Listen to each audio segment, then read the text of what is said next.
dizzy every time. Hello, everybody. Hello. We're here. We're back again. Yes, we are. A little more painting. Yep. We're halfway through the box. The easy stuff is wrapping up, hopefully today. Yep. I'm starting to work on some harder stuff while Dice Golem finishes up his... Enforcers. And I don't know why I keep getting these spammy calls, but I do. I mean, if you have a phone, you're getting spam calls. I did forget something. I apologize. Do not disturb on the phone. I did not throw Do Not Disturb up, so the spam calls can stop spamming me, and I love it. Yeah, for a while I didn't have any spam calls. I actually wasn't getting any for a while. Weird. Yeah, and then all of a sudden, they just start back up again. So apparently my name got put back on the lists after a year. Or they went through the list and they're going back through it a second time. Could be.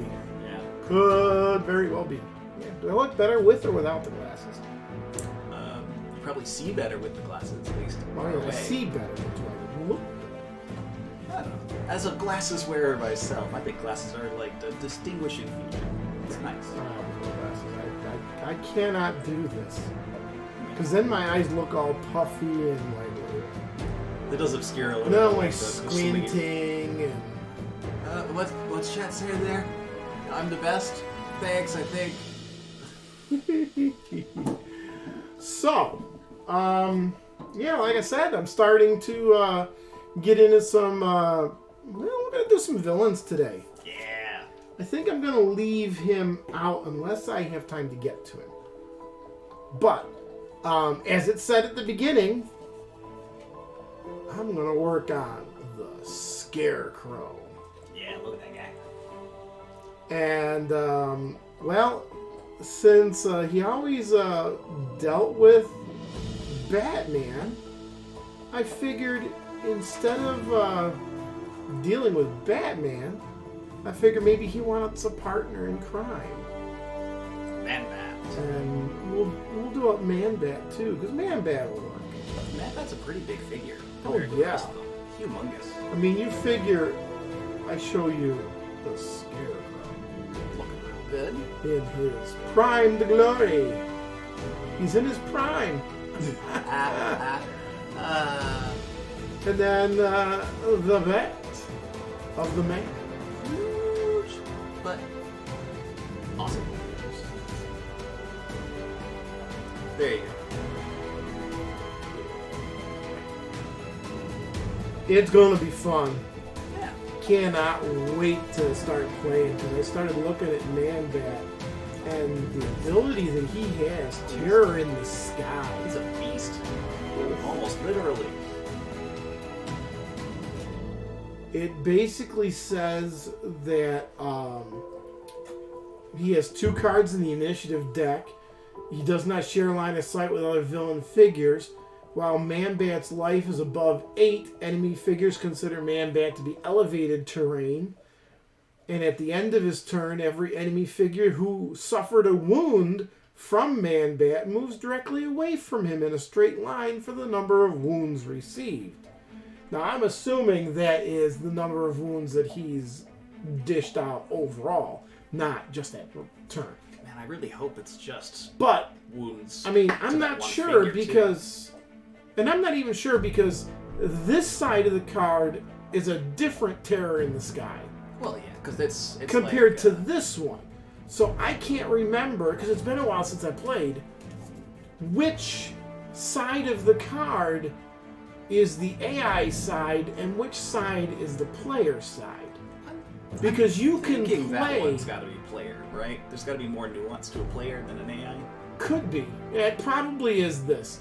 Because this is simple, so this is probably the AI version, because what you can do with the Batman animated series, with the, the AUGS system, is they made it so you can play the villains or the heroes, either way. Yeah, which is really fun to do a villain-on-villain brawl, or have the heroes in a friendly contest. Or actually play like the Scarecrow and have his minions with him up against an AI version of Batman to see if he would succeed. Yeah, it's fun. It's a very versatile system. It is. It is a very versatile system. That's why it's a universal system. If you grab the box, it actually lift up the cover of the box. It's upside down. Yeah. Where? And up on the front of the box. So lift it all the way up over your head so you can read the cover. Oh, okay. Okay. And it should say Adventures Universal Game System. There you go. AUGS. Yeah. Adventures Universal Game System. Painted like this now. Where's the flat spot on my head that So let's slide over to the main screen and see. And there's our setup right there. We're looking pretty good. Here's me. There's me. And there's him. And so we get down to it. Let's get to it. Let there be light. Kapow. So I'm continuing with these enforcers, and they're really, really simple. Just black, gray, and then a touch of white and flesh tone. So you're not even using a brown. No. Although, maybe their shoes are brown, because their shoes are kind of off the thing. ManBat and Scarecrow, even though ManBat has a brown, it's a different brown than the Scarecrow brown. Yeah? It is. Oh, okay. Well, you've got a couple brown options, at least. I have a bunch of brown options. I have to go dig them out, because I didn't actually sit and look at what colors I wanted to grab. Well, that's fair. I mean, I should have, but I didn't. And what would be easier is spinning this around because... Oh, because you're going over there. Because I stand over here to look. I am going to keep going with... well, we want... Great for these guys. We want that color for his shirt. I think. Or is this one a good one? No, Mephisto. Right? That one will be good. We'll do... Dirt Splatter for one of the browns, and an oak brown for another brown, and then I need a tan, like a yellowy tan, almost like this Bony Spikes one is nice, but it's too light. Not really. The Bony Spikes might be the one to... Ooh, wait a minute. Nope, Baylor Brown. Citadel Baylor Brown. Okay. And we need some wasted jeans. Of course. Because there's some jeans involved. And when I get to his fear toxin balls... You mean his potions? Yeah, the potion things. We will, we're going to try and make those in a actual glistening color. Ooh, okay. I have, hopefully, what should be a really nice green to use.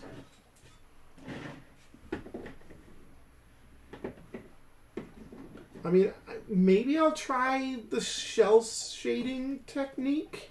I don't know. Yeah, because it looked really good. It did, but I'm very apprehensive on attempting it. I mean, you're not going to be able to do it until you attempt it. True. That's how it works. So, let's look at these two colors. One's darker, and that's the Scarecrow's. Oak brown is Scarecrow. Dirt Splatter is the ManBat. So let's start with the Scarecrow, because that's what this is all about today. Yeah. The Crow of the Scare.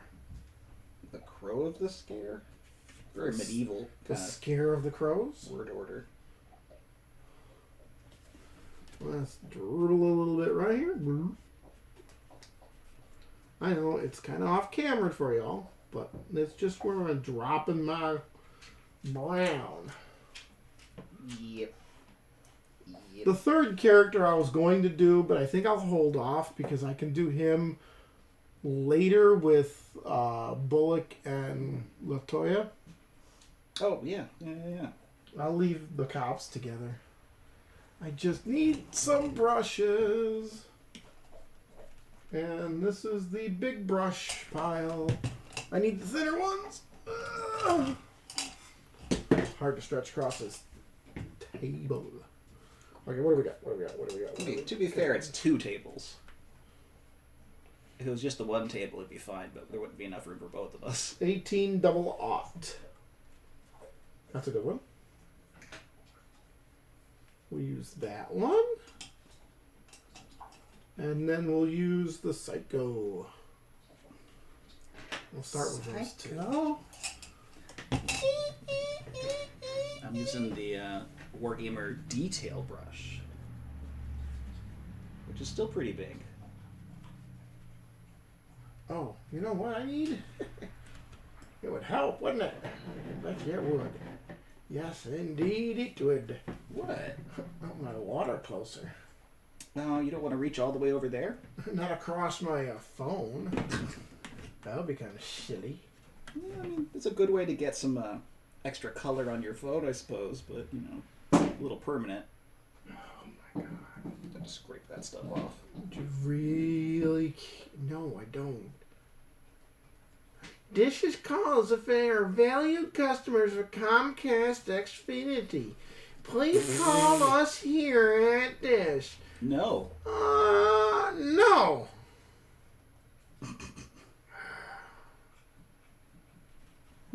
I will deal with that later. So, hopefully everyone is enjoying their day so far. The weather is lovely outside for us today. Yeah, up here in Western New York, it is quite nice. We're looking at some nice weather finally. Yeah. Alright, Mr. Crow. Can we just do this? I bet you we could. Do what? Well, I was kind of thinking putting the picture of him up there, but I can leave it here. Just look over to the side, go, okay, that's what it looks like. That's what it looks like. That's what it looks like. Okay. So, his hat. So I can stop touching his hat. Mm-hmm. And then his pants are this nice color.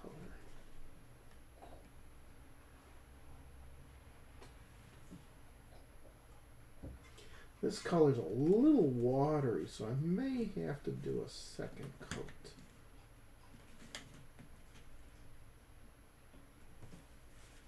That's what I'm doing with the gray. The, what is it, Necromancer cloak I'm using? Mm-hmm.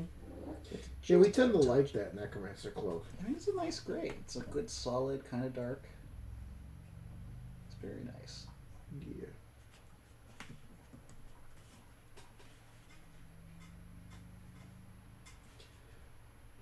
Now, I'm not sure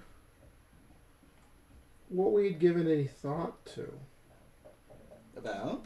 Well, once we're done painting these. Fair. I mean, the thought is we're going to play the game. Yeah. Go through some of the missions. And then paint the other box and go through those missions. Mm-hmm. Mm-hmm. But, no, the question I have is, when do you guys think we should actually start playing the game? You know, should we do Wednesday plays for Batman? Should we put it on the weekends, you know, where we do the Zombicide one? You know, and swap out the Zombicide for this one. Yeah, that's a good question. You know, let us know your thoughts. Because we have a lot in store for Zombicide, and that's going to continue chugging along, I'm sure. But if we want to play some of these, would definitely love to know what's a good day? Yeah. What's a good day for everybody? Or, if not day, night. Night, you say? Only because sometimes, you know, and I know a lot of people do this still, but they work during the day. What? That's crazy. Working? I know, right? People work during the day. Maybe the stream has to happen at night for playing the game. I don't know. I mean, it's dependent on viewership, you know? Yeah, I mean, we're not going to want to play it if there's no one going to come see us. Correct. So if we could hit more people and show off more cool stuff for a night stream, you should let us know. Because we want to be available when you want us available. Exactly. Which is why we're doing the Zombicide stream on a Saturday. Because, you know, our Sundays are usually full of stuff that we're doing, so we don't do it on Sundays. But Saturday's still a great weekend. Saturday still keeps it on the weekend and keeps us doing good stuff. You know, because we are preparing for the Extra Life stream. That's true, coming up. Because we're going to want to do something in August for the tabletop month. And we're going to want to do something in October because, you know, Halloween is the best. Oh, yeah. We always do it in October. You know, that's our full 24 hours. But maybe August, you know, we just add in, you know, the Extra Life tags and stuff. And not really change what we're doing for August. Yeah. I mean, we do have to change one thing when we're streaming in August. What's that? And that's August 23rd. We will not be streaming. Because August 23rd is, unless things change, I suppose. unless Silent wanted to do part of her stream of this game.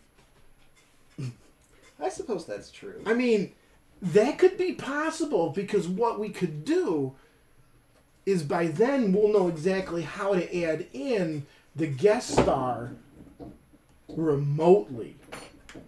Well, Silent Stream is generally all video game in that respect. True. But that would also mean that she'd still be at home Streaming. and then just including us along the way. Right. It's a thought. I mean, I have to Oh yeah, we can definitely let her talk, know. but I mean, I'm not looking to stream that day simply because, you know, don't want to. I mean, Silent's gonna be streaming that day. Don't want to remove the chances of her getting all those donations to help sick children. Yeah. Because we want to help the sick children more than anything else. That's why we do it. Exactly. That's exactly why we do it. Yeah. And remember, folks, if you're watching and one of us ends up off screen while we're painting, you know, like the mini ends up over here, Just yell at us. you know, and you can't see it, just say something, you know, comment in the chat, go, yo, I can't see what you're painting because you're off screen. I'll be like, oh, sorry, whoop. Yep. And then I'll just shift my angle. Because we're trying to get up close and personal to the minis. Just so you guys can actually maybe see them. More so than not. Right. It's like, hey, welcome to the painting stream. This is my plate. Hope you enjoyed the plate. That's You can get them 50 for $4 at Wegmans. If you don't have a Wegmans in your area, I'm sorry. You can go to Walmart and get the knockoff brand for $3.99. It's a penny cheaper.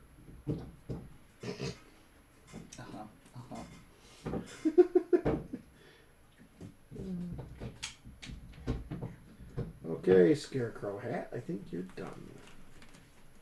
I gotta fix his pants though, because his pants got a little streaky. Because he's wearing his brown pants today. I did tell you the joke about the pirate in the brown pants, didn't I? The joke of the pirate with the brown pants. Yeah. Oh, I don't think you have. Well, okay. Here's how it goes. There's a fearsome pirate who plies his deadly trade across the Caribbean, striking terror into all his foes. And sometimes he runs into the Navy. And so every time he's looking out and his watch up in the crow's nest shouts that there's a ship bearing down on him, he always says, "First mate, go get me my red shirt." And then battle ensues. They come back victorious, or they make a daring escape, and they go on. Well, after a little bit of this, the first mate is curious. "Excuse me, Captain, why do you always ask for your red shirt whenever we see the Navy?" And the captain smiles and says, "Well, I don't want our men to get disheartened if I'm injured. If I'm injured and I start to bleed, it'll go right into my red shirt, and it'll make me seem like I'm not actually injured, and our men will fight on." Oh, that's a great little thought. So this goes on for more and more, until one day the Navy catches them in a little cove at a small island, and there's no escape. And the gunships are bearing down on them, getting just within range. It's going to be the end. This ship is going down, and the captain turns to his first mate calmly and says, "Bring me my brown pants."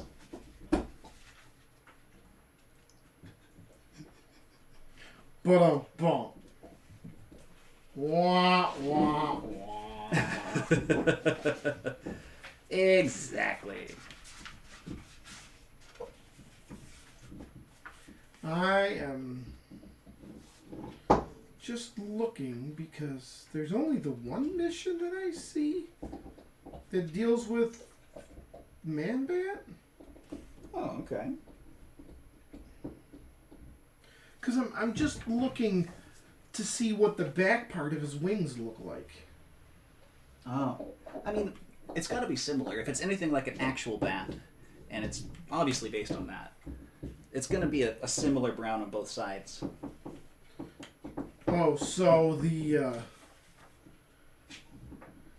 Because if you look at the wings, the wings have that tan for the membrane. Would the membrane be that color on the back? Well, yeah, as well. Because it's just a thin sheet of like skin and light fur. Yeah. Should Oh, be the same on both sides. All right. So then his brown for the wings will be that. Okay. All right. Oh, I forgot his yellow for his hair. Straw yellow hair. There's a Scarecrow after all. And this Baylor brown ManBat doesn't have like white eyes or anything. He actually, it looks like the way that they colored him for the show, he's got that same white or that same Baylor brown for his eyeballs. Oh. Okay. Which is a little weird. My brown-eyed bat. Do, do, do, do, do. But I'll go with it. Why not? It saves you a little effort of trying to find like a nice like demon yellow eyeball or something. True. But now, because I'm going to work on I'm going to do his wings up. Okay. Wings up. I need a brush. What's this one? Bass. Bass. Bass. All about that bass. No painting. I'm all about that bass. No painting. Oh, sorry. I'm sure there's a good parody in there somewhere. All about that bass. All that bass. No primer. Something. There you go. No primer. I'm all about that bass. Bass. When you buy them in. And something. I don't actually know the song well enough to keep going, but I'm sure we can get a good parody out of it. If someone wants to pick that up. Just, credit 200% of your proceeds to us here. As is usual. So Weird Al, remember, came from us. Yeah, we want credits on the CD. Royalty check every month. The usual. Yeah, we just want to keep our lives going. We'll also take payment in the form of paint. Well, I was gonna say, autographs. I mean, that'd be pretty cool too. Let's be fair. Could you imagine having an autograph of Weird Al, and he's got your autograph too? Hey, you know what? I'm not gonna give you an artifact. What am I got on the brain? Autograph. But I'll trade you.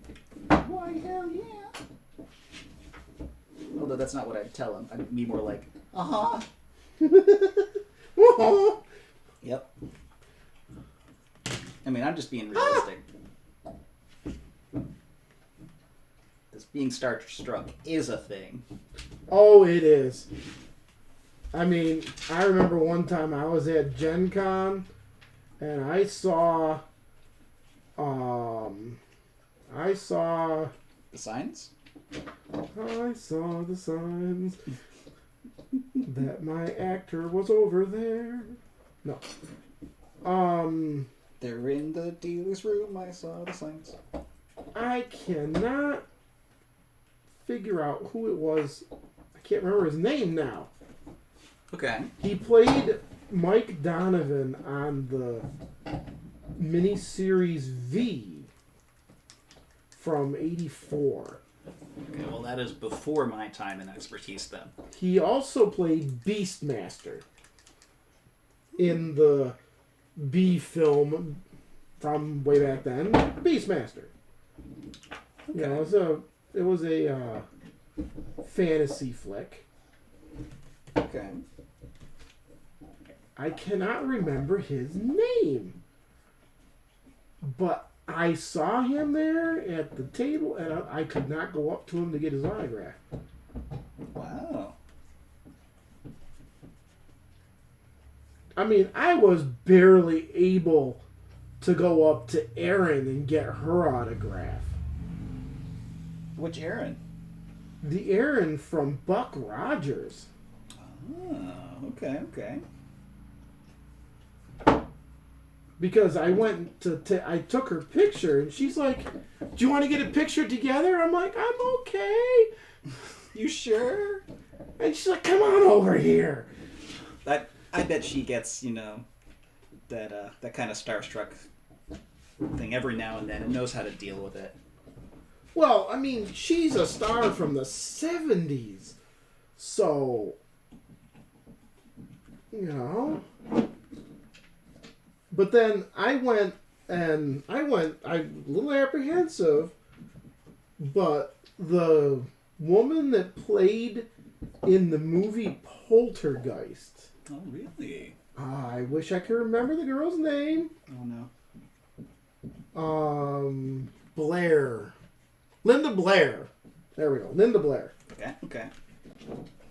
She was at Gen Con, and I had to get her autograph because my wife Cindy loved that movie. That's a great movie. It's a classic now. Yeah. Absolute staple.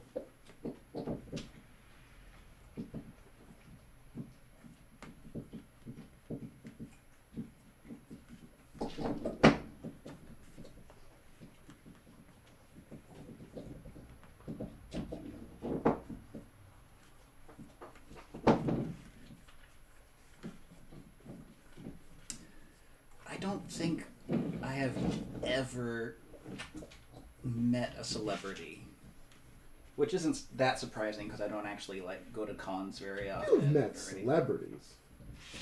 I mean, I've met like Silent, the local internet sensation. The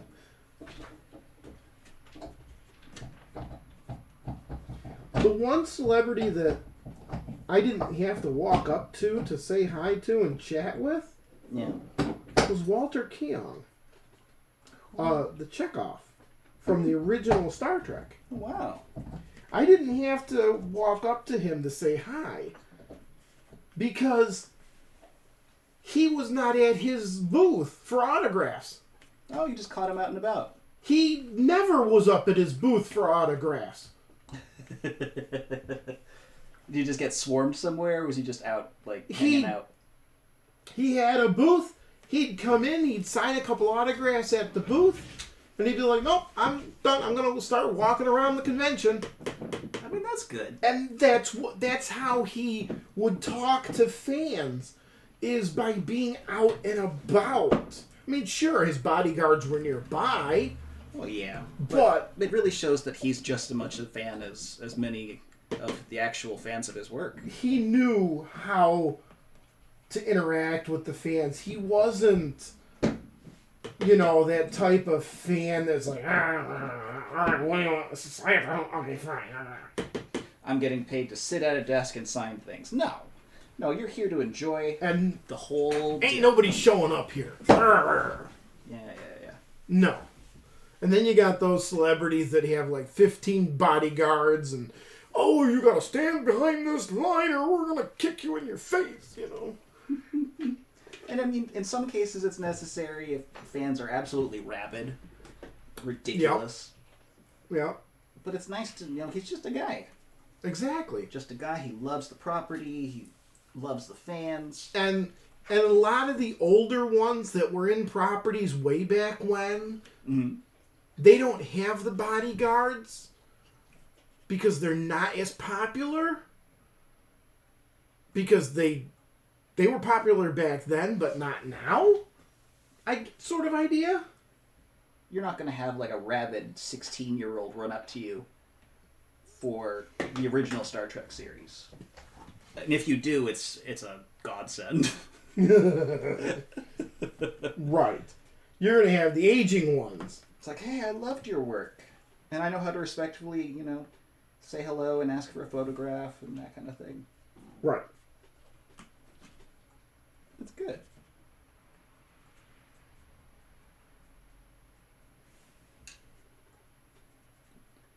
Oh, yeah. And then there was that time that I was working the convention. There was on the Scarecrow theme. Oh, was there, it the Scarathon. Yeah, the horror convention. It was a local horror convention. Horror and pop culture fandom convention. Nice. A great convention, My nephew had said, I work conventions up, I did Emerald City Comic Con up in Seattle.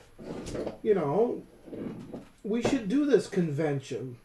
Okay, I've never worked a convention before.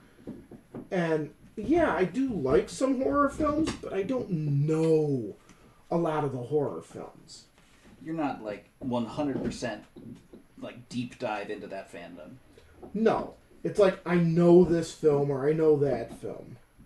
Like I could only mention highlights of ones that have become really popular. I couldn't tell you like the classic cult hits. Right. I mean, I can sort of tell you those, but I couldn't tell you who was in them. Especially that. I mean, I'm awful with names as it is. The movie with the box Pinhead series. Oh, Phantasm. Hellraiser. Yeah, there you go. Hellraiser. Oh, I got a name right. You got a name right. How is that? That guy was there.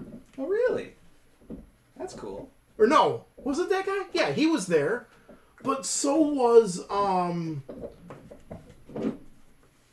there was a movie called Phantasm. It was about this guy who had a what did he had this ball. He was like an Undertaker kind of guy, I guess. All right.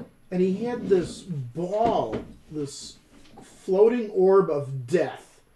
What? It had spikes in it, and it would fly around and like bore itself into his victims. Oh, okay. When the movies were around in the 80s, this guy was old. He looked like an old Undertaker kind of effect. Tall, skinny. Okay. You know, he looked old.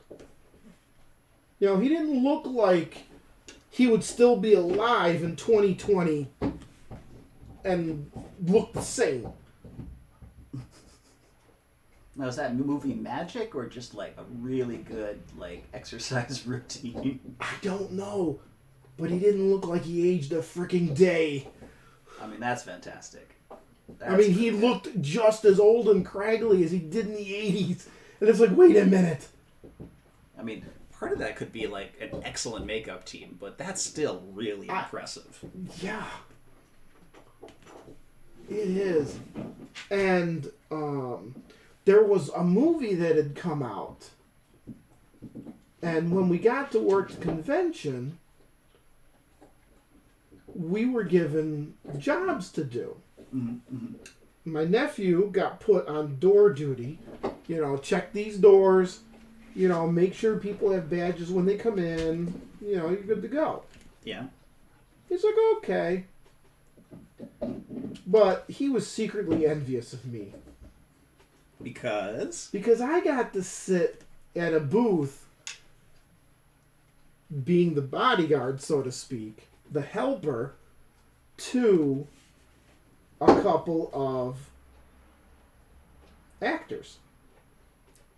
Oh. Well, I mean, the term still exists, actress. Yeah. And that's what they were, actresses. Because there was a movie that came out, I'd never seen it, never heard of it. Yeah, yeah. And it was called Terrifier. Okay. I don't know it off the top of my head, but I'm not really into the horror scene to begin with. It's a fairly new movie. It's about a clown. Oh, getting in on the clown. Doesn't speak. And we all float down here. He attacks and kills people because that's what, you know, the bad guy does. Generally. But the kicker of this guy, his name was Art the Clown. Okay. And he was there. Two of his victims from the first movie were there. The two girls. Mm-hmm. Now, this was back in 2019? 2018? 2018, actually. Oh, okay. So it was a while ago. I do not, sorry to say, remember the two girls' names. I do have their names. I just don't remember them off the top of my head. I'm sure if you want to look them up on IMDb or something, it should be on there. They'll be on there, yes. But I got to sit at the two girls' table to collect money for autographs and take the pictures for the fans. Awesome. And while it was calm and not anything going on, the three of us would chit-chat. You know, over the course of the 3 days that we were doing it, you know, I got to understand and, you know, I got to open up with these two strange women. Because now I have to talk to these people. Okay. And I'd never seen the movie. And I told him, you know, I'll watch the movie. You know, I'll watch it now that so I know what it's all about. That night I get home find the movie, watch it. It's not a horror movie per se. Okay. I call it a gore movie. Oh, okay. So more emphasis on realistic violence. I don't even know. Not even realistic violence. Ultra gore. Oh no. Ultra gore. The blonde that I was sitting with was one of the first victims in the movie. Mm-hmm.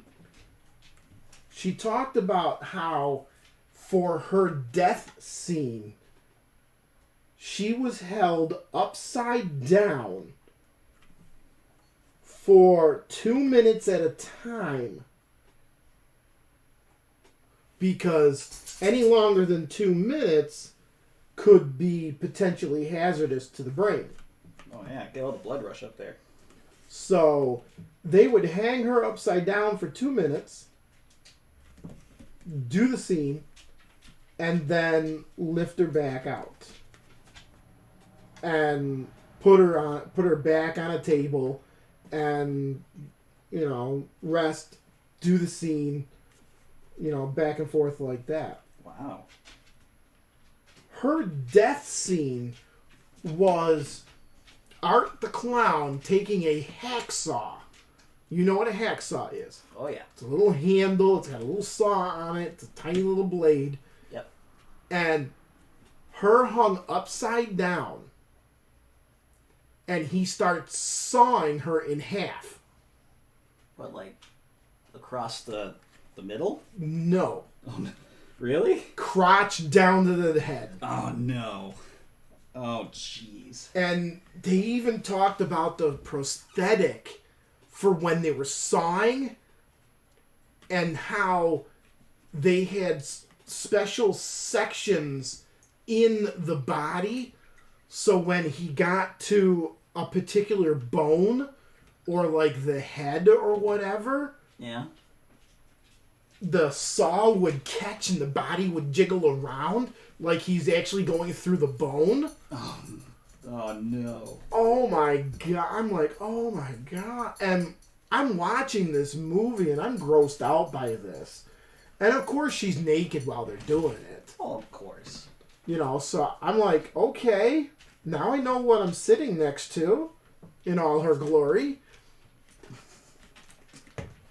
But It is impressive. oh, very impressive. And the guy playing Art the Clown, the two women, they were great. They were awesome people. The guy Art the Clown, he had so many people that came up, you know, loved the movie, yada yada yada, and even had some people that were dressed up. No, really? One of the best things, and they missed it by an hour. And it sucked that they missed it by an hour. Mm-hmm. But the in the morning, guy came in with his kid. And his kid was maybe 8. Okay, 8 years old at best. All right. The kid loves clowns and saw a picture of Art the Clown. Not a picture of him cutting people up or anything. Oh, good. the father made sure that he didn't see the gory aspects of Art the Clown. Good. But the kid loved clowns, and his parents made him the costume for Art the Clown. No. 8-year-old kid dressed in this white and black outfit, white face paint, the tiny little top hat kicked off to the side. Oh yeah. When the actor that played Art the Clown saw this guy, saw the kid, he jumped up out of his chair and went over to the kid and was ecstatic. Wow. Because it was a mini me of Art the Clown. And the really screwed up thing is about hour later, that's when he was supposed to get into costume. Oh. And an hour later, he got into costume. The kid was already gone. Oh. Well, that's still fantastic that, the actor got to see his little mini-me. Oh, yeah. Oh, it was great. That's fantastic. It was great. But when he was in costume, though, he was doing exactly what I do when I'm in a costume. Completely into the role? For the most part, yes. I mean, if it's a non-speaking idea... Especially not speaking. I am all in it because I don't have to laugh. I don't have to... I don't get that chance to screw it up. I mean, I played way back in the early 2000s, I would go trick-or-treating with my nephew and the family. And I would dress up as this bat demon thing. Okay. I had a bone skull face. I had a bone chest piece. I had wings on my back. Carried a couple of axes. All in black too. Oh, of course. And I would go around quiet and I'd hunch myself over a little bit and I'd rock my shoulders back and forth to indicate like the wings are flapping, like I'm trying to get off the ground kind of thing. So I just rock my shoulders back and forth. And how many kids I scared. The one group of teenage girls. Oh, if they weren't expecting you. It's late at night. They're not even really in costumes. They're just trick or treat, haha, boo, I scared you. No, you didn't. What'd you get? I got this. They're doing that stuff. They're completely preoccupied with themselves. Yeah. We were heading back to the car. My mask is up because I was sweating. And I hear these girls, and I'm like, opportunity knocks. Watch this. And everyone looked at me in the group, and they're like, uh-oh. And I put the mask down. I hunched, went across the street behind them, and I'm creeping up, and I get about 10 feet from them, and I'm like, roar!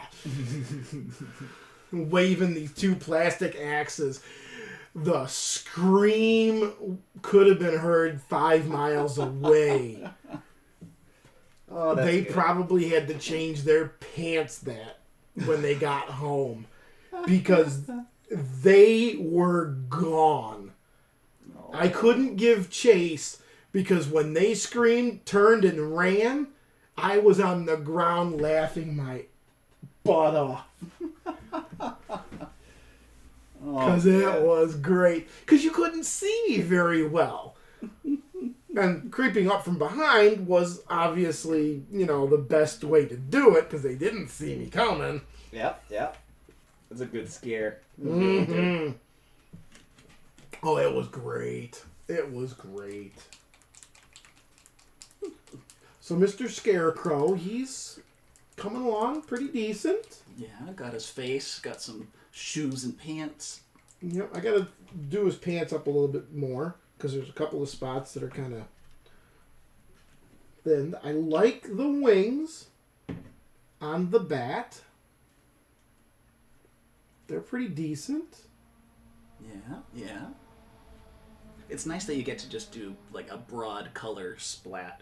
Now, I wish I had like airbrushes to be able to do it nice and even and not have the brush strokes. I mean, you could go back over again and try and touch stuff up. It's just a matter of effort. I could try. Yeah. Or just leave it the way it is because I like the way it looks. True. I actually tried to get the brush strokes to look kind of veiny in a way. Yeah. Even though we are trying to do this more as a cartoon look, so it shouldn't have the brush strokes and stuff. You just can't help making a more realistic paint. Yeah. Pretty much. Which is fine. Which is fine. Yeah, which is probably what I'll end up sticking with. Just stick with the more realisticness to it, I guess. I mean, especially when it comes to the villains, giving them extra detail work won't hurt anything, I don't think. No, it doesn't hurt nothing. Like these enforcers I'm doing, I think it benefits to have them all basically the same, but they're not really the focus of like a combat or a comic mission. Mean, they're still going to be the same, and the villains are still going to be the same, the colors that they need to be. It's just, you're going to have, because we're using brushes, and these are older paints, I think that, and maybe because I'm using too thick of paint, maybe I just don't want to do 17 coats to get a nice, beautiful coat. Fair. I don't know. I mean, we only want to spend so long on these guys. We want to get back to actually playing it. Exactly.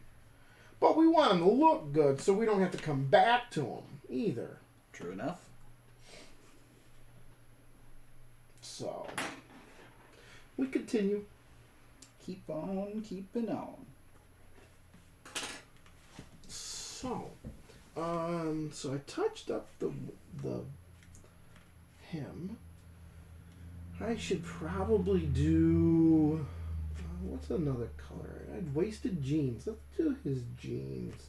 Yeah, it's a nice big swatch. Yeah, we do more of a... Well, he's only got 3 colors. He's got that light brown for the membranes of the wings. Mm-hmm. Oh, shoot. The membranes. Not just the membranes of the wings. Dang it. Well, I forgot. The membrane has to be dry if you want to do the little fingers. No. That's not it. It's not the fingers. What is it? I forgot. That same color is for his inner ear. Oh. Yeah. Okay. And his eyes. Well, there you go. Because his eyes are that color, too. I forgot. I was too much concentrating on trying to get his wings to not suck. That is painting in a nutshell. Let's make this not suck. Dude, you got an inner ear problem. Let me fix that. Let me shove this brush in there. Yeah, you've definitely got a case of the way too grays. Let me get some color in there. That's all the way across. Which I say, painting gray on all of these enforcers. Yeah, but you're painting a gray that belongs on the enforcers. That's true. If you saw these enforcers show up in primer gray to a fight, it'd be like, what scientist convention did you guys come from? Though, believe it or not, I saw someone that painted some minis the other day. Mm-hmm. I just loved. Okay. They primered them up, and then they used a wash over the primer. Wait, that's it? Uh-huh. Wow. A black wash over the primer, which in turn made the figures look like they were out of a black and white movie. Oh, that's actually pretty cool. And did they not look cool? Yeah, they did. I was like, yeah, that's pretty cool. Nice.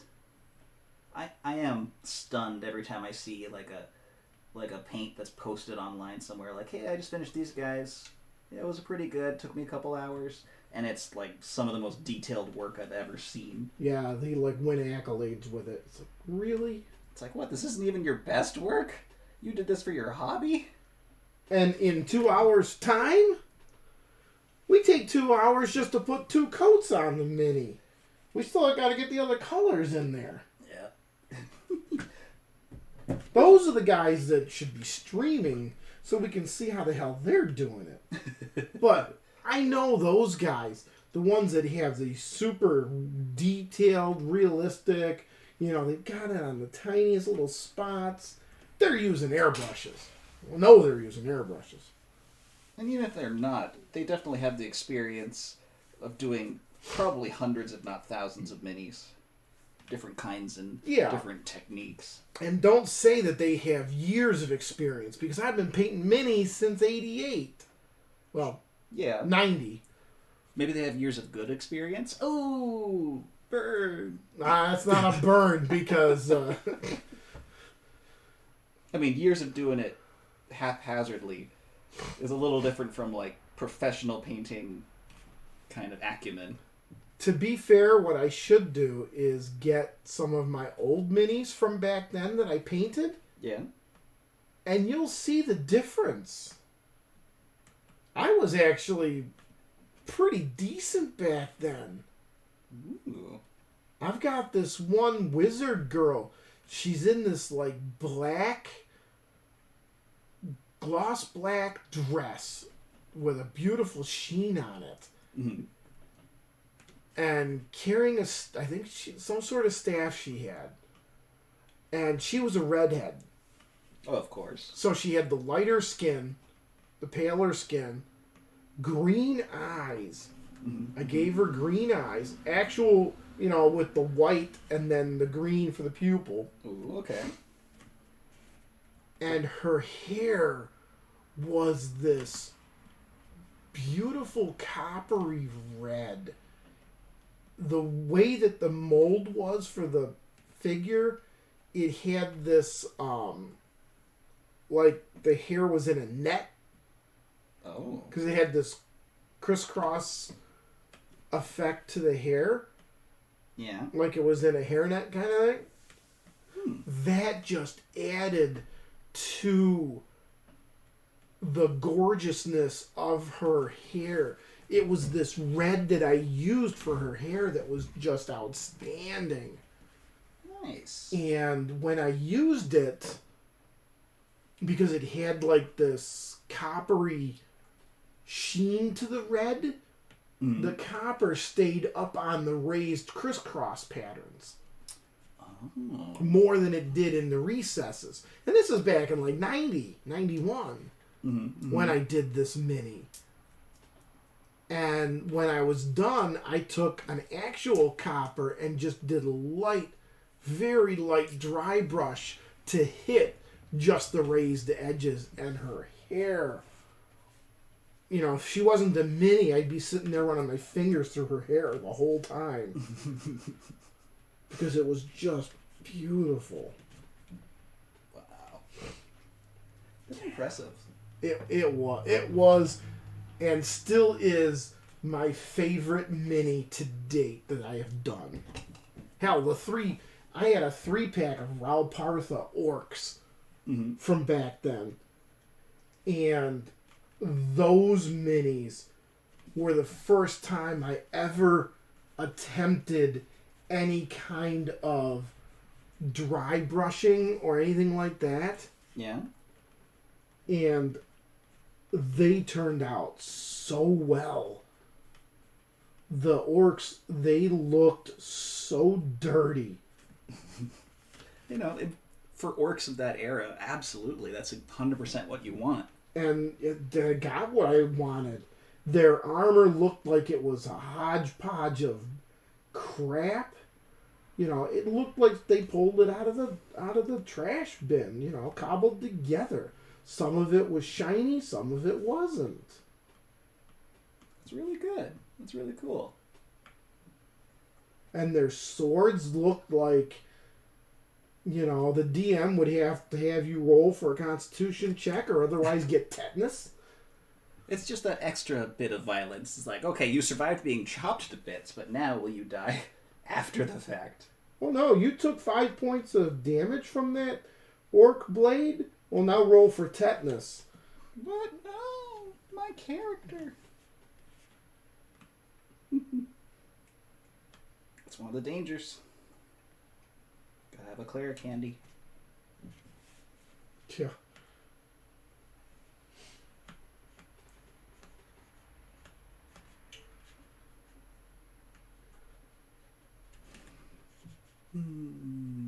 All right, Kurt. Kurt? You got pants on now. Oh, good. It's like, who's Kurt? Dr. Kurt Langstrom. Yeah, I don't know the names of real people most of the time. That's the name of the guy who was experimenting and ended up turning himself into a bat. Gotcha. And the antidote was given to him to turn him back. And he wasn't a villain. He was a villain, but he wasn't a villain because he wanted to be. Well, he wasn't your standard, I'm going to run the city kind of villain. No, he was just... like a tragic villain. Exactly. And a lot of the villains were tragic villains. One of the best tragic villains of the Batman genre is Mr. Freeze. True. The whole, Victor Freeze. He was a scientist, not a mad scientist. He was trying to do good things. His wife had a terminal illness, and he decided to put her into cryostasis, like Walt Disney. And and try and find a cure for her. And he ended up going a little slightly mad, insane, if you will. Of course. And like you do. Yeah, like villains do. And they he got into a fight with Batman and ended up falling into the cryotubes. And he got exposed so much that he had to wear a specialized suit to keep him warm.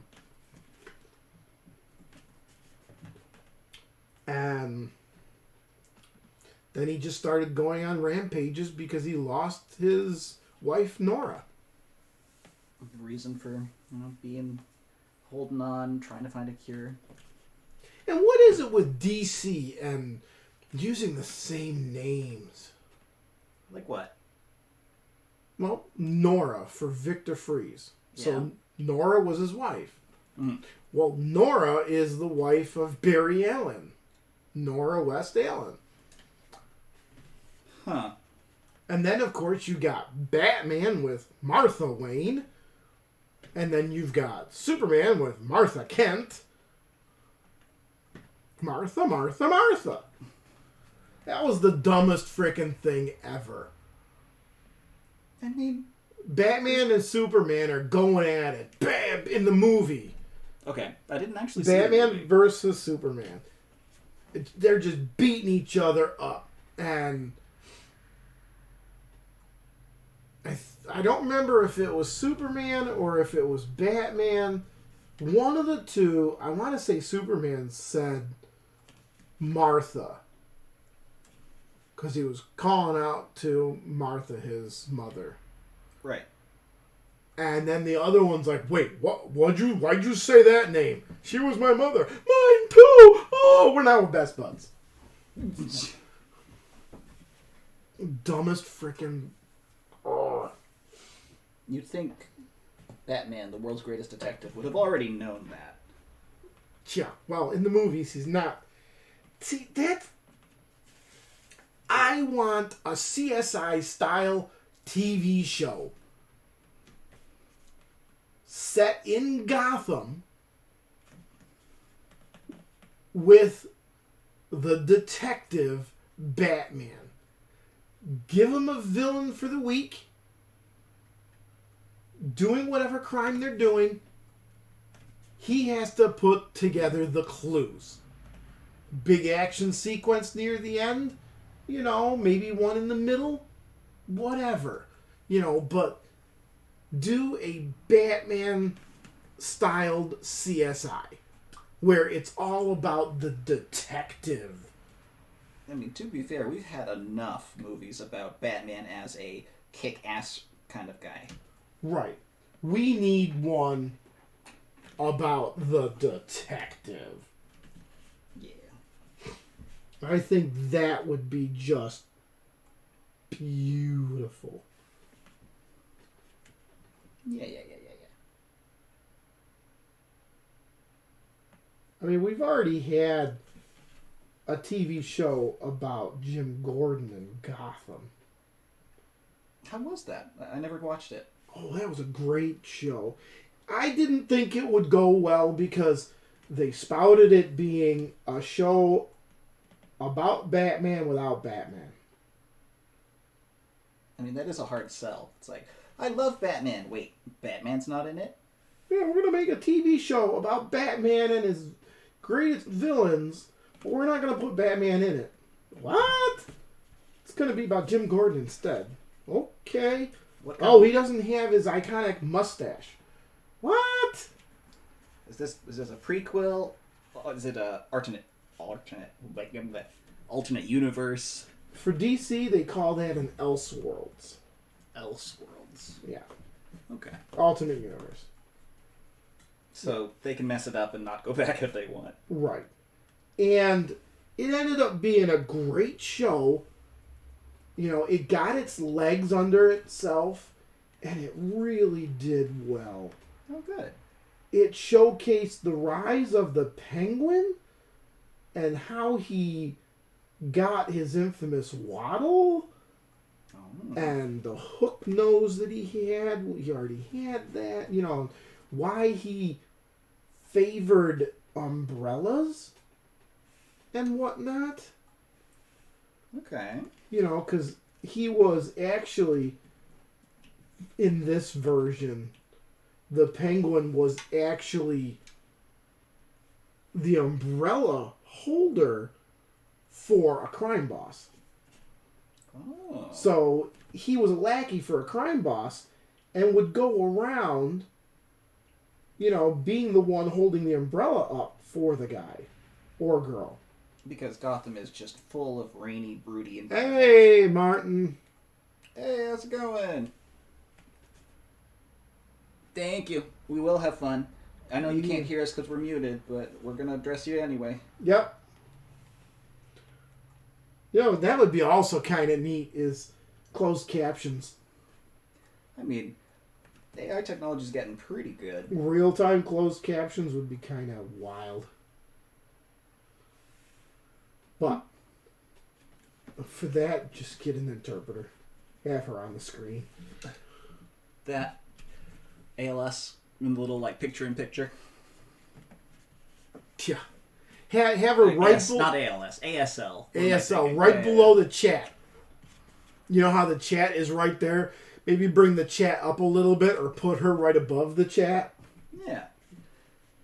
And we just make her say weird things over and over. Peanut butter broccoli. Peanut butter broccoli.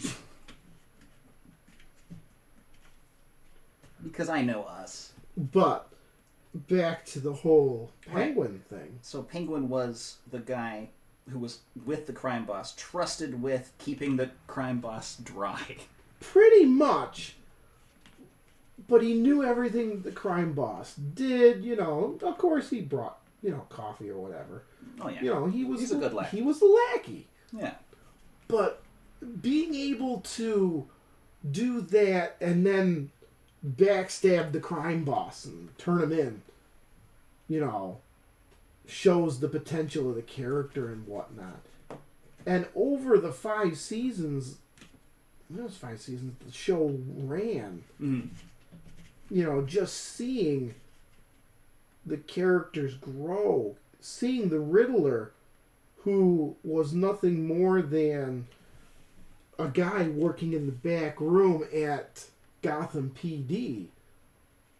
Oh. Okay, records clerk, basically. Right. You know, and he loved his riddles back then. But, you know, seeing him coming into his own and eventually becoming, you know, a villain for the show, it was really cool. I mean, you talk it up quite a bit. It does sound like a great time. It's just that initial sell of no Batman has got to be a hard jump Oh, some it people. was. It was. I did not have high hopes for the show whatsoever. Just on the surface, it sounds like, if we get the license for all these Batman villains, but not Batman, it's going to be heck cheap. Well, here's the kicker. They didn't have the license for all the villains. Oh, really? They couldn't use the Joker at all. They were told they could use everything but the Batman and the Joker. I guess those are some of the, if not the two highest requested licenses there. Characters Well, it important was too. also during a time when those two were on the big screen too. Oh, okay. Okay. So there was definitely some existing stuff already going on. Correct. But taking what they had and really running with it is impressive. Oh yeah. That's really cool. And there was a point where Jim Gordon had his iconic mustache. He didn't have his iconic glasses because they didn't put them on him. I mean, but then he shaved off the mustache a couple episodes later, which was just like, what? I mean, is it like a modern audience thing? Because that is a classic look, but, It's a classic look, but they just didn't run with it. They acknowledged it, but then they discarded. That's a little weird. Because they talked about, his girlfriend's, the caterpillar and stuff. You can't have a dead caterpillar on your face. Shave it off. Okay, shave. I mean, to be fair, Gordon would be the kind of guy to be like, well, you like me without a mustache, so let me give it a shot. Right. And especially when he didn't have one for like 4 seasons. And then for like 3 episodes, or not even 3 episodes, in 1 episode, he had it, and then it was gone.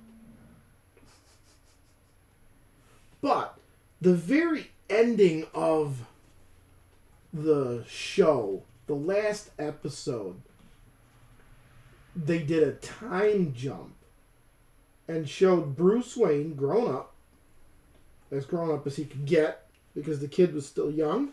Okay. Coming back to Gotham after so many years. And Batman actually making an appearance. Whoa. Granted, Batman showed up just, like there's a shadow. It looks like someone dressed as a bat. Right. That was really about it. I mean, they did do the Joker, but the Joker that they did, they couldn't call him that. Okay. So, this actor played a character called Jerome. Then he played a character called Jeremiah. And I think Jebediah was the third one. I don't remember. There were 3 J names. It's like, we know what we're doing. Hint, hint. And each one of those characters was a different version of the Joker. There was the Joker version, the comedian. There was the crime lord style, the crime boss style. And then there was the homicidal maniac style. Which kind of falls into the whole 3 Joker storyline that was in the comic books. Because in the comic books, over the years, the Joker was many different iterations. Iterations. In the 60s, he was the comedic version. pie to the face, silly explosives, gun with a bang. Joker Right. fish. Yeah. Yeah. Oh, yeah. In the 80s, he was more of the crime lord sort of effect. Mm-hmm. Mm-hmm. And in the 90s, early 2000s, well, more 2000s, he was the unhinged, let me tear off my face and wear someone else's. And then, oh, too far, let's go back. And then they did this version, the storyline called The Three Jokers, that put all three Jokers together in one comic, basically trying to say who's the actual Joker. Was it 3 different, like, Jokers. Jokers all together interacting? Yeah. 3 different ones all together. Wow, okay. It was pretty cool. That sounds like fun. And then, of course, you got what the hell version? Because DC Universe, they have multiple Earths for the multiverse. Right. You know, Earth 66 is... C-112, yeah. No, Earth 66 is the Batman TV show from the 60s. You know, the Adam West Batman. Right. The cutscene Batman that you have here. Earth 89 is the Tim Burton Batman. With Michael Keaton as Batman. Right. And then you had Earth 92, which is the animated series Batman. Is it really just the year of release for them? Yep, it is. I mean, that keeps it handy to remember. That's pretty good. It is. There were other different numbers for Earths for different things. I mean, probably 34 was another version of Batman, you know, from the silent era Batman. But different Earths, and, you know, then they do their Crisis on Infinite Earths to bring them together and stuff. What was really cool about the TV show The Flash is a couple years ago, before COVID hit, Right. they did a Crisis on Infinite Earths. Although it was Crisis on 2 Earths? Dual Crisis. No, it was Crisis on Infinite Earths. Because they had Crisis on Earth X, and then Crisis on 2 Earths, and then they did a Crisis on Infinite Earths, where they showcased the multiverse. Okay. And what they did was they had like a little montage to show the different versions of Earth. Okay. To show, you know, there was a crisis going on and, you know, whatever. Right. And what they did was they showcased it with this little, you know, half a minute clip of different Earths, and they showed the different properties. Well, that's cool. Like the Christopher Reeves Superman, I believe, was Earth 77 Okay. or 79, whenever the first Superman came out. Right. They had that. Brandon Routh, he looks like Christopher Reeve when he's done up in the Superman outfit. Nice. Perfect looking Superman. Oh, it's great that they got a stand-in. That's really good. Well, he actually was in Superman Returns in the early 2000s. Oh, really? Which was supposed to be a continuation of the Christopher Reeve version of Superman. Okay. And then they did a shot of Gotham in one scene and it said Earth 89. And it showed the reporter guy. I can't remember his name now. Clark Kent? No, from the Tim Burton Batman. Oh, I don't remember then. I don't remember his name either. And it's irritating me because I don't remember his name. The actor that played this, he played this character. Mm-hmm. And he was sitting on a park bench and saw the lights flashing in the sky. And he's like, oh, I hope the big guy's watching. And it was him dressed as his character and holding a newspaper, you know, that was talking about Batman, and it had the Tim Burton styled Batman on it. That's a nice nod. That's great. You know, they did a bunch of those nods.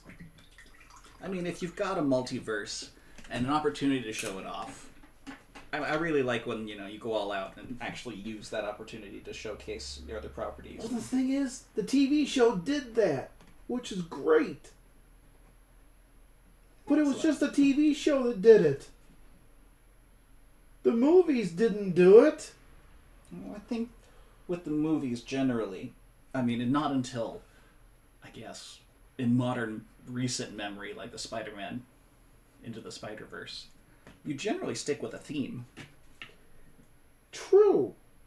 But if Warner Brothers would actually stick to their guns about this multiverse and work with it instead of against it. If you actually have the people calling the shots be the ones who want to explore the multiverse, then yeah. But if you're just listening to the guys who fund you, then you got a different set of priorities. Well, no, it's not so much that. Okay. It's the fact that whoever is coming up with the ideas for these movies, every time they're going, oh, no, we want to do this instead. No, we don't want this actor. We want to do this instead. We got to get another origin story.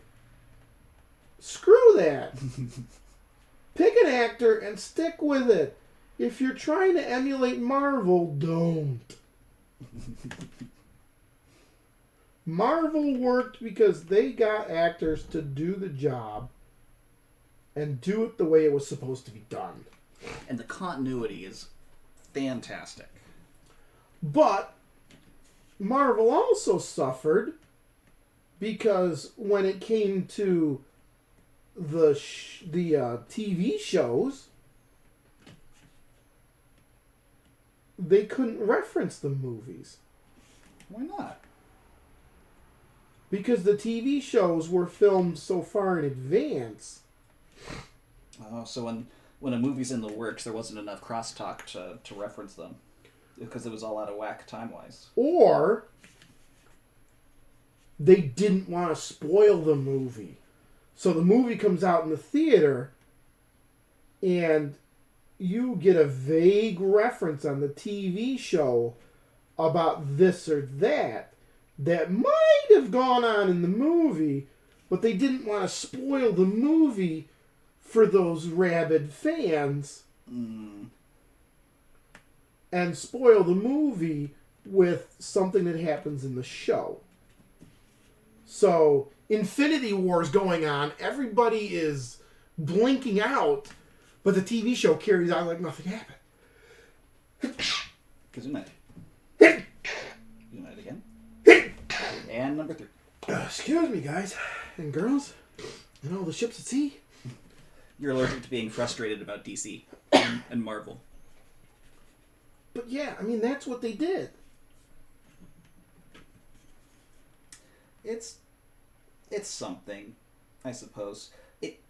It would be a little weird, but in hindsight pretty awesome, for a Marvel television show to be like, with a character in an arc, and all of a sudden disintegrated. Oh, yeah. And then episode ends, and you're like, the hell was that? But that would be like, what the hell just happened? And you're sitting here, what was all this? Why the hell did you do that? But that opens the door for the show to explore what happened and why. Less of, Thanos and more of trying to deal with what he did. Right. I mean, if they sat down and actually then dealt with what just happened, I think it would have gone over a lot better.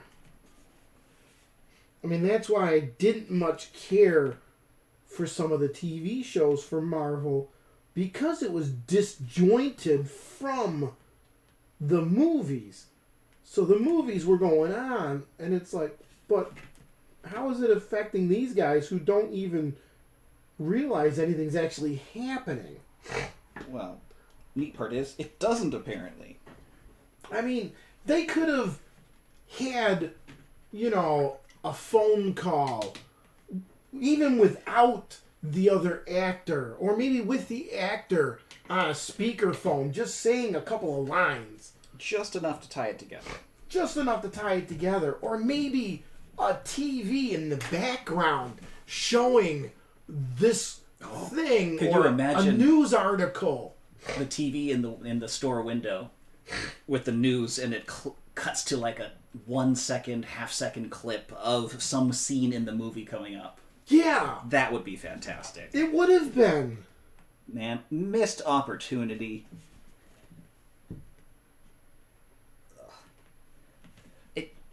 If only they would approach, and by they I mean the Nebulous, whoever is in charge.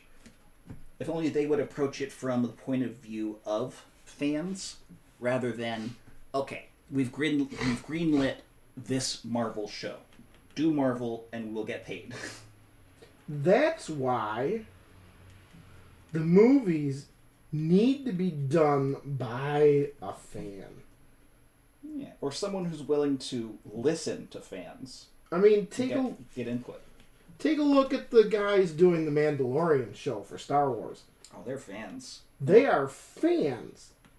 You can just tell, because the effort put into choosing which ships to show in the background and what droids are walking by in unimportant scenes.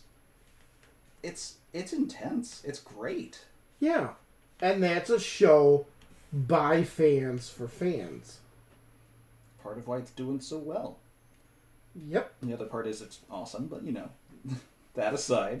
But it's awesome because it points back to the fans. It doesn't use the Star Wars property as a backdrop. It uses it as its focus. Right. It's great. I mean, sure, having Luke Skywalker show up was okay. Spoilers if people haven't actually seen Mandalorian yet after so long. It didn't really need to have him. And it didn't really...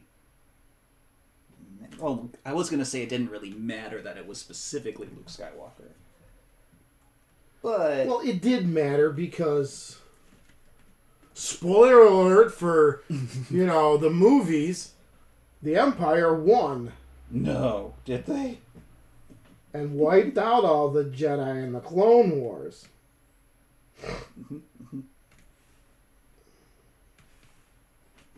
Something Anakin's famous for. Murdering younglings. Yeah. Oh, what was that? Oh, it was... There's a new TV show on. Okay. I think it's called, like, Young Jedi or something. Oh, the kids one? It's a kid's cartoon about young Jedi. Yeah, I've seen ads for that on YouTube. Well, the tagline for it Yeah. is... It said something about, don't worry, the show doesn't have Anakin in it. Oh, no. Why would you do that? Yes, parents, I know you want to show your kids Star Wars. Don't worry, these ones don't get murdered. That's exactly what it was. No, jeez. Yeah, it was. It was great. Jeez. Come on, guys. It was beautiful. It was glorious. At least they do bring that up. If they just released this with no mention, the fans would go wild and be like, I'm gonna watch everything except the last episode of the season because I know what's about to happen.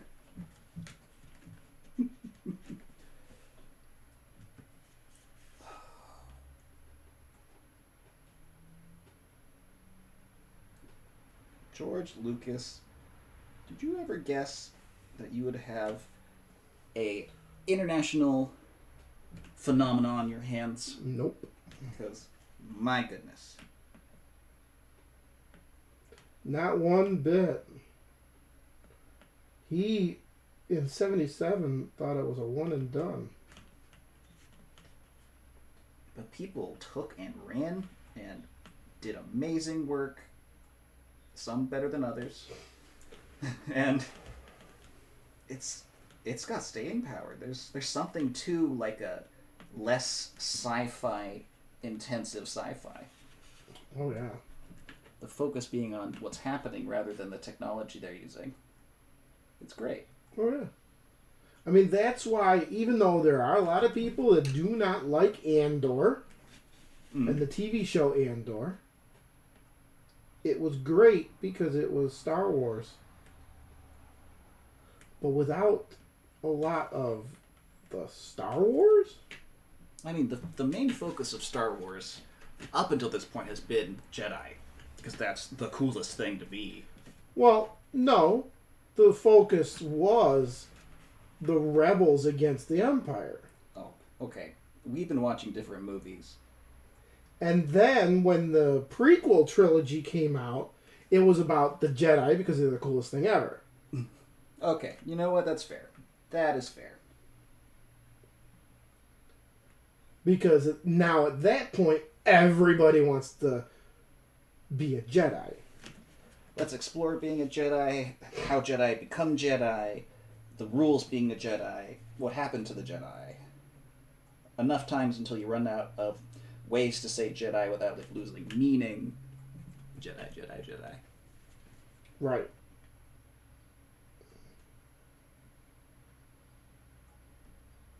It's good, though. I am a little weirded out by Jedi as actual religion. But... What? You don't subscribe to the UK's newest religion? I mean, I knew some people at school who took Jedi as a way of life. Yeah. And it was interesting because, you know, it's wholesome in the end, but a little weird. It's like, yeah, I love this fictional thing. Oh, for me, it's not fictional. This. Uh-huh. Well, just a little strange. A little dissonant. Definitely. But, you know, in the end, more power to them. If that's how you want to live your life, I will 100% support you. Just as long as you don't label me as a Sith. And come at me with your saber. Yep. Unless you make sure I have mine with me.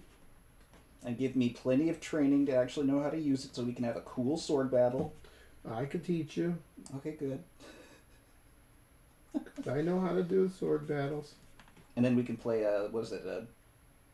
Dueling Fates? Duel of the Fates? Duel of the Fates. Play that in the background while we fight. Because that is some of the greatest music ever invented. Even though it was used for a small fight that should have been better. It's so good, though. I mean, music is part of the reason why Star Wars was so popular, I think. John Williams is the man. Absolute master. Yes. He knows how to make a song. Arg. How? Right, I'm gonna have to tap this to the ground.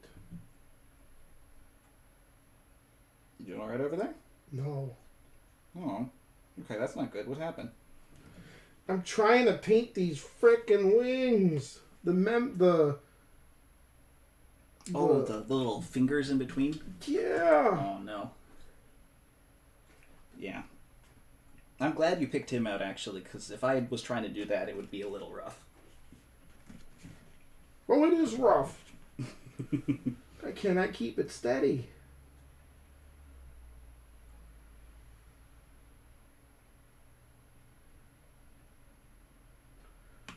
And that's just one side. Now I got to do the other side. Yeah, I gotta match him.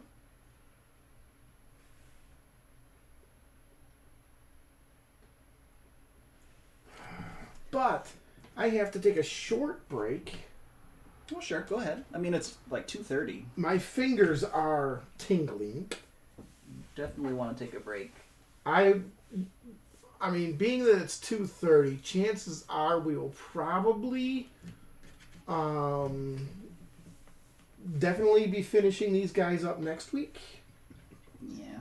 So I'm just finishing up the jackets on these guys, and then I'll be hitting up the teeny little bits, which won't take as long. But, you know, it means that I'll probably just finish the last little bits next week. Yep. I mean, I've gotten good progress on Scarecrow. Good, good. I gotta do his hair. I gotta put white for his eyes. Is it not just Black in his mouth. Is it not just his mask? No, he actually has black in his eye sockets and then a white orb for his eyeballs. Oh, okay, okay. So Cool. I gotta put the black inside of the mask and somehow in his eye sockets, which I cannot see from this distance. But, I mean, you take a look at him. He's not too shabby. Let me get him down. Let's see. Yeah. Looking good.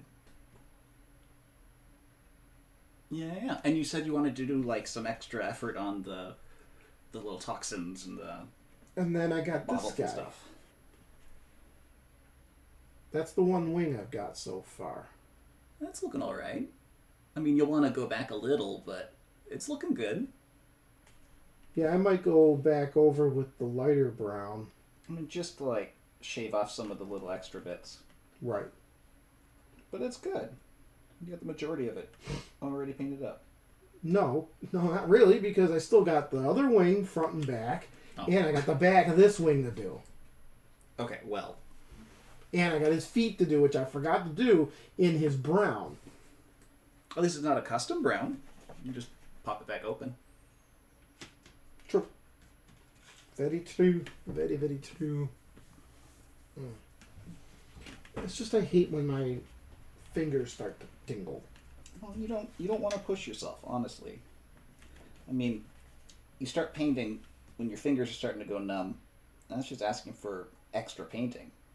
Because you got to go back and fix whatever you're doing if your fingers aren't listening to you. Right. Well, it's not so much that they don't listen. It's the fact that because they've been holding the brush in that one position for so long, it's just that. I mean, even if it's just uncomfortable, it's worth heeding the message your body is telling you. Right. So I stop, flex the fingers for a little bit, and then slip back into it to try and get at least this membrane completed. Yeah. Yeah.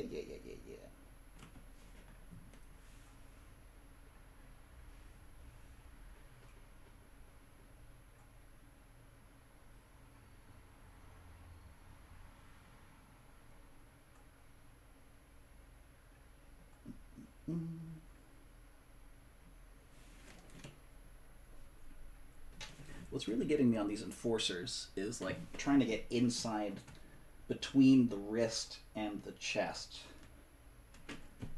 Because that area is really tough to get into. Oh, because their hands are so close. Yeah. And even though it's not something that we would normally notice, It's like just one angle where you'd even see that. You don't want primer there when it should be a nice dark gray. Right.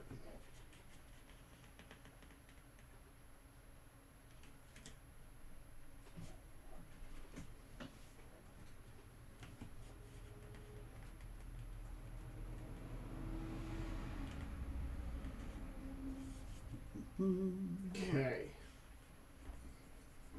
Maybe I can polish off these other two if I hold his ears.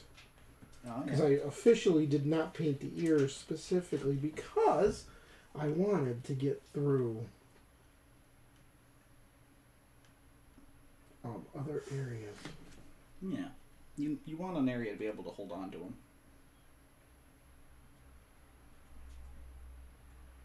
Let's try from the top. Let's do that.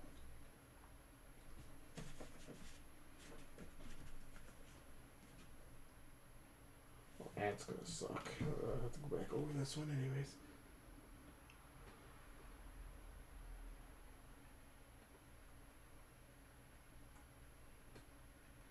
On the back of the wing, he's got a damn knuckle. Oh. In the middle of the wing.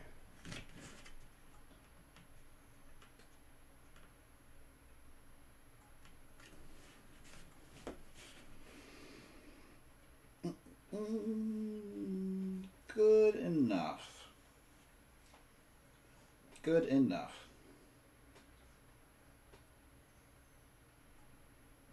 Alright, so while I've got this gray, let me go back and double check if there's anything I need to touch up on these other guys.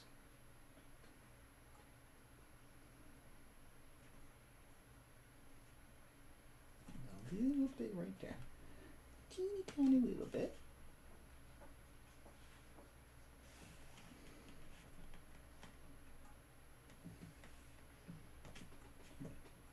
Maybe it would actually work if I got more paint.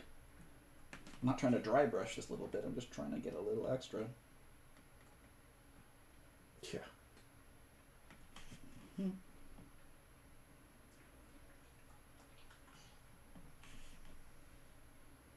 Okay. I'm just going back over to see if the edges are good. Yeah, unfortunately, I'm going to have to hit him back up. Hit him with that lighter gray, that lighter tan. That's okay. Which is going to suck, but whatever. That's my modus operandi. That's how I paint. Yeah, but it's a problem when you're trying to go over a dark color with a lighter color. Yeah, because one coat may not be enough.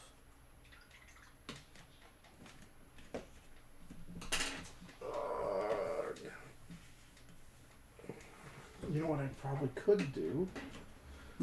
While I still have some of this brown, I'm going to flop it on his feet. Get his legs done up.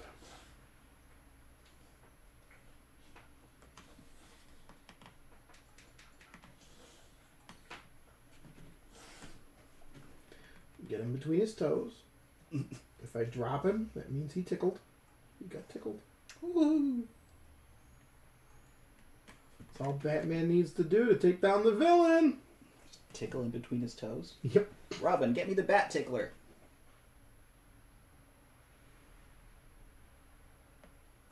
Holy bat tickles, Batman. That's right, Robin. No challenge is too much when you have the bat tickler. The bat shark repellent. It's silly, but you know what? That was the style at the time. It was great. Yes, it was. I don't want you falling down. I want you standing up.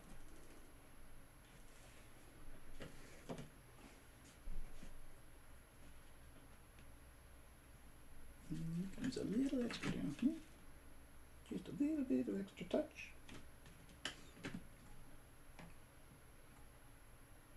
I do not know if his claws are a different color. Are they on the card? No. Oh. You just have to go with your gut, I guess. Well, yes and no. Okay. If I push the Scarecrow back a little bit.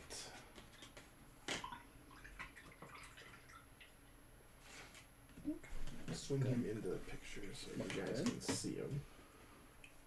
What I'm going to do is, I got the book right there. All right. There is his mission, which is actually the first mission that we would do. I'm painting up the guy that's in the first mission that we ever do. Oh, lovely. He was episode 1.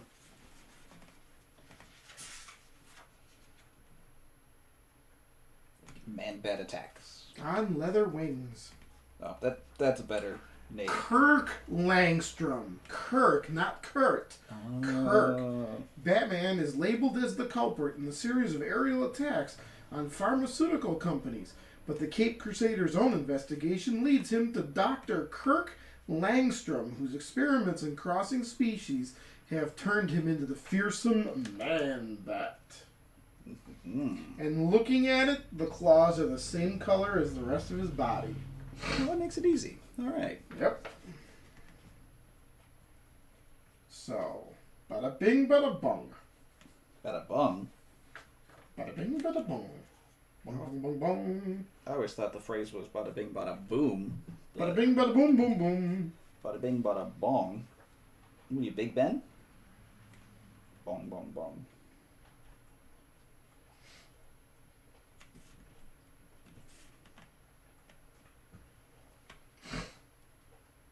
Cooperative, competitive. There are 2 different modes.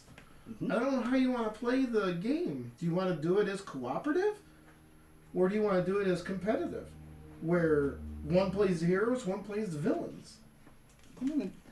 We'll take a look at it when we get into it, I think. But maybe we'll switch off and do like one co-op, one competitive. Just so we can like showcase some of the villains. Yeah.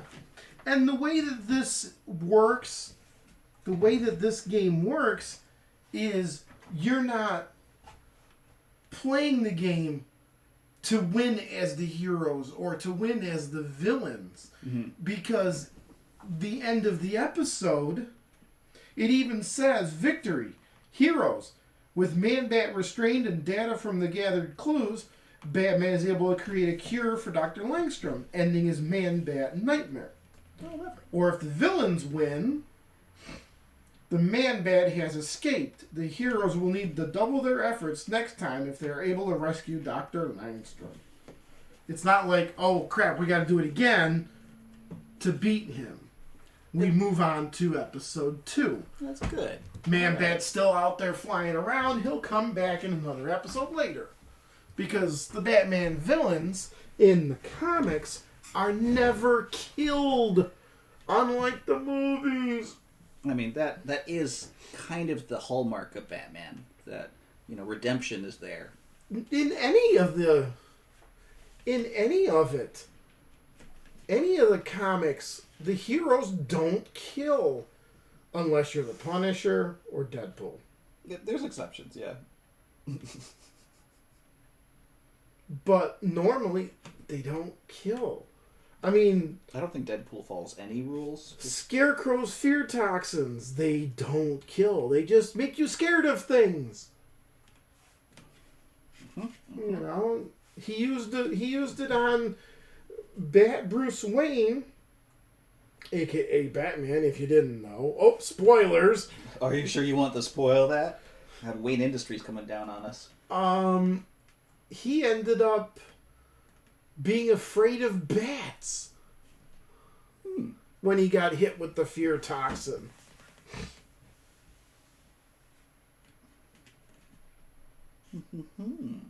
Yeah, indeed. How much longer you got? Well, I'm just doing a little bit of touch-up, and honestly, I'll be done here in a minute or two. Okay, then I will not start on the other wing. Okie doke. Because we can wrap it up here pretty soon. Yeah. I don't want to start on the other wing, and then you go, oh, I'm done now. But now I just started. I don't want to. Right. I mean, I'll do a little bit Yeah, you've got some time to do just a touch.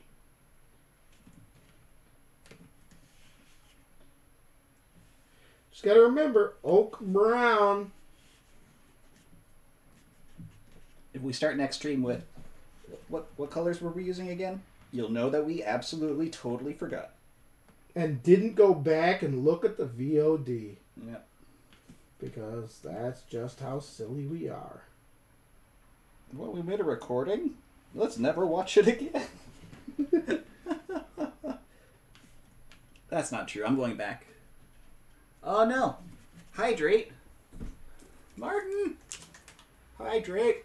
Hydrate. Do I have anything to hydrate with? I do. Wrap it up. I mean, Bing. we are looking to wrap it up. I'm doing the last little details of the gray here. And LingSter is doing the last little bit on ManBat. Yep. I just want to do a little bit to him. Give him a little bit of a hand. Hey, if you can remember, Martin. Oak brown. Is that the one? Oak brown? Yep. Okay, good. Oak brown. I'll be able to remember, no problems. I certainly won't, because I'm not using oak brown. I'm using Necromancer's Cloak.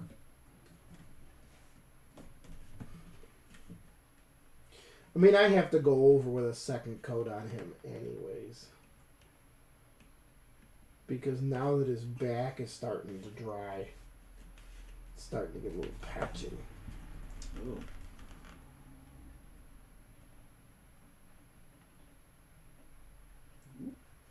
Whoop. Yep. Thank you, Martin. That's exactly what we need. Oat bran.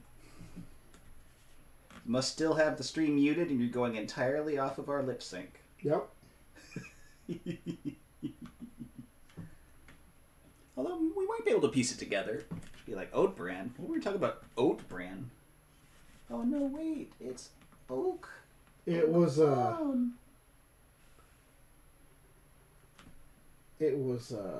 gluten free. Gluten-free paint? Yeah. I would hope so. You shouldn't be eating this. No, I just have to remember it's gluten free oats. So oak. There we go. Oaks. It all makes sense, folks. In its own weird, demented way. Dr. Demento. Dr. Demento. Wait. Okay, never mind. Okay. When we're done painting, folks, you'll have to make sure you come to that stream when we're done painting. Because we're all going to get up and do the Bat Tusi. We are? You didn't know? That wasn't in the contract. I don't even know how to do the Bat Tusi. What am I saying? I don't even know what the Batusi is, let me be fair. That's not even the right genre here because that's the 66 Batman. Ah, okay. Although, mind you, I don't even know why I'm mixing the 66 Batman with this one. Oh, okay, let's not. I just am. Well, we gotta enjoy Batman in most forms, right? Yeah, I gotta get out my 1939 version, the black and white era Batman. Yeah. There you go. Oh. Here, let's tip him down. There. How's that? Looking pretty good. Getting some good progress. Well, that's good. The change from the flap of the wing to the actual fingers and claw bits.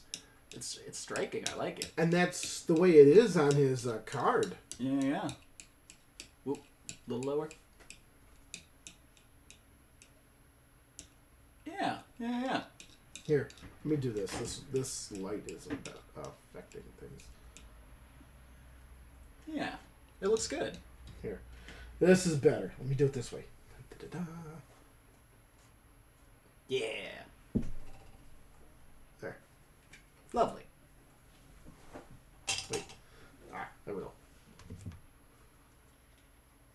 just like, see, it covers him right up. Yeah. Just needs a little makeup. He's good to go. Oh, sweet. I love that. It's great. It's so good. So anyhow, there we go. That's another painting stream. Working on villains right now. We'll slide into some heroes soon. Yep. And I'll finish with these enforcers next time, definitely. Just a touch of flesh tone, a little bit for shoes, and I'm done. We're definitely about 50% done with the box, if not a little over 50%. Yeah. So, and I think that goes with the fact that all of the Mooks, there's so many of them, so easier to paint those. Especially with the block, they're all the same color. Just throw down the same jacket on all of these guys, throw down the same hat. And I did forget to take a picture. I was going to do that to show you guys an up-close shot of what I completed last week. I will have to do that. Next time. I'll take the picture today because it's beautiful outside. Get some good natural sunlight and put them on the picnic table, maybe. Well, I can spray. Oh, that's right. You can seal them up. I can do the seal coat on them. Yeah. But being today's Thursday, Fridays nothing on the stream, but Saturday. Mission 10 finally. Mission 10 for Zombicide. The curse is broken. We're going on to the last mission in the book. Last mission of the main book. It's exciting. We will then, after mission 10, and we're only giving ourselves one shot at it, because in 2 weeks, we are going to do a special custom mission made by LingSter Gates that will be released at that point. It's going to be really good. I've seen the preview of what he's been working on. It's pretty fantastic. Yeah. I'm excited to give it a try. Another movie property to deal with. Like there's enough of those. Of course. We need more. Gotta have Yes. more. Gotta have more. So, on that note, folks, we will catch you again, and hope there are no bats in your belfry. And if there are, get a great basement full of cyber gadgets and billions of dollars. And a teenage sidekick. Yeah. Life advice from Batman. Yeah. Start rich. Start rich, teenage sidekick, done. All right. Toodaloo. Toodaloo.